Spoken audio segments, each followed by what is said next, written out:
Jama'a masu kallonmu da sauraronmu, barkanmu da yau, barkanmu da sada da ku a cikin wannan shirin mai suna kasuwa a kai miki jari. Shiri ne wanda hukumar gidan talabijin ta Hausa bakwai da ke Cameroon take kawo muku a duk sati. Hausa bakwai talabijin tana da ya ɗauka shirin ta kusan ƙasa 57 cikin Afirka, haɗi da Faransa da Amerika da Saudi Arabia. Duka ana iya samun tashar Hausa bakwai.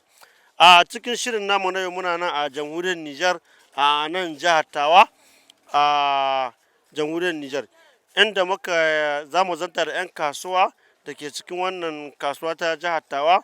Babbar kasuwa ce ta zamani wadda a can da farko kasuwa ce wadda aka rushe aka kuma gina sabuwa.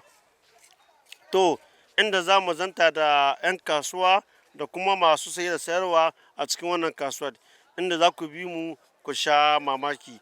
Gaskiya kasuwa ce ga tanan tashi tubarkalla, masha Allahu, kasuwa ce ta zamani wadda an ka girka a nan jamhuriyar Nijar, a nan jihar Tawa.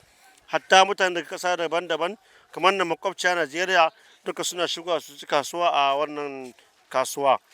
To, kenan ku biyo mu ku sha labari. Sunana Babangida Tanimun Karambana, ni zan jagoranci shirin, inda muke tare da abokan aiki inda su masu tallafa mana domin wannan shirin ya tabbata.